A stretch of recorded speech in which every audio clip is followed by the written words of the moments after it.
Rapport d'enquête sur l'in-housing par Inhouse, 6e et dernière partie, et demain. L'in-housing est donc, nous l'avons vu à la lumière de cette étude et des réponses des décideurs marketing interrogés, bien plus qu'une tendance et s'installe comme une évolution pérenne des comportements tant du côté des annonceurs que de celui des talents. Sans oublier une forme d'équité dans la relation de travail, car l'in-housing est vu comme une plateforme de mise en relation et non plus comme une relation de subordination ou purement transactionnelle. C'est une flexibilité qui est nourrie par les nouveaux rapports au monde du travail. Un DG interrogé nous dit « Le mode de demain, ce sont des gens qui se mettent à leur compte. Une ubérisation des contrats longs. D'ici 5 ans, les gens travailleront d'une manière plus autonome, ne vivront pas forcément à côté de leur travail, car le bien-être personnel prime aujourd'hui sur une carrière à la papa. Il va falloir que les entreprises adaptent leurs organisations à ce phénomène, mais aussi leur posture quant à la recherche ou au recrutement de ces profils.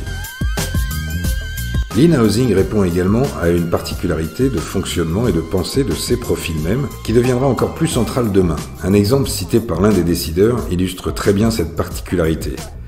Si on prend exemple sur le data scientist, qui est quelqu'un qui a un profil de chercheur vraiment clé dans la manipulation de la data, ces gens-là, par essence, sont des personnes qui sont très versatiles, qui aiment le changement, les nouveaux sujets. Ils cherchent un temps à résoudre un problème, et à partir du moment où le problème est résolu, finalement, cela ne les intéresse plus de faire rouler leur algorithme. Il y a pas mal de ressources data scientists ou autres qui restent 6 mois ou 1 an avec nous, avant de s'ennuyer et de décider d'aller vers de nouvelles missions. Se dire qu'on a des gens qui sont tous internes pour assurer certaines fonctions, c'est illusoire. Ce propos a été recueilli auprès d'un directeur data intelligence. Plus la technicité se développe, plus les différents canaux vont se développer, plus les métiers vont avoir une tendance à se tendre du point de vue RH, et plus la situation sera compliquée. Selon les personnes interrogées, nous avons déjà pu voir à minima 4 métiers pour lesquels l'internalisation d'experts seront les plus importants. À la question « À l'avenir, quelles sont les 3 verticales marketing dans lesquelles vos besoins d'internalisation d'experts seront les plus importants ?»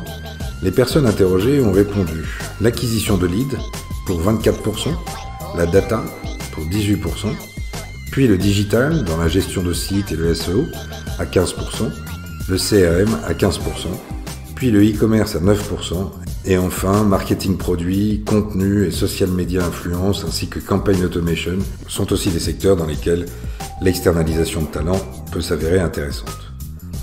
Pour finir, on pourrait donc essayer de résumer, sans les prioriser, les enjeux pour demain. Il y a pour nous 3 grands enjeux. Premièrement, il faut trouver la bonne hybridation entre les différentes solutions de mise à disposition de compétences, sans s'enfermer dans un cadre et en respectant la culture propre à l'entreprise et les attentes des talents. Deuxièmement, il faut garantir une forme de pérennisation du savoir apporté par le ou les experts et s'assurer que les équipes internes en soient irriguées et remobilisées. Troisièmement, et peut-être surtout, se tourner vers les bons acteurs pour sourcer les bons talents, les bons experts, identifier les compétences clés, dessiner les contours d'une mission dans laquelle les 2 parties y trouvent un intérêt et savoir reconnaître et intégrer les aspirations des experts pour optimiser le ROI de la mission et, bien évidemment, son apport. Ce sont des questions clés, d'autant plus que l'in-housing est amené, selon 52% des décideurs, à poursuivre sur sa lancée. Si l'on tient compte de tous ces précieux feedbacks, et merci à eux, et du cheminement menant au choix de l'in-housing en général, et via des sociétés spécialisées dans le placement d'experts externes au sein des équipes marketing en particulier, on pourrait résumer les atouts comparatifs ainsi.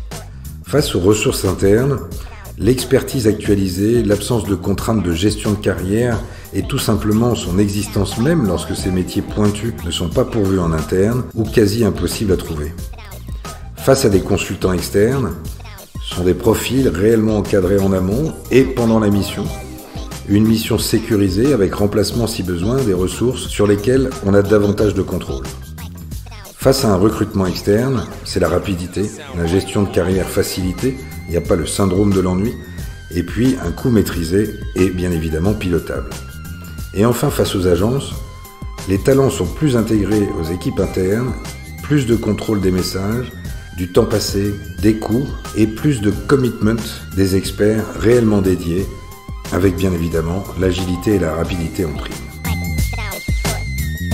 Merci donc d'avoir suivi ce rapport d'enquête sur l'in-housing 2022. Un autre suivra. Mais en attendant, il y a encore beaucoup de choses à transformer dans le partenariat entre les annonceurs et ceux qui vont aller déployer leur stratégie marketing. N'hésitez pas à nous contacter, philippe@indahouse.io ou à visiter notre site internet www.indahouse.io. À très vite.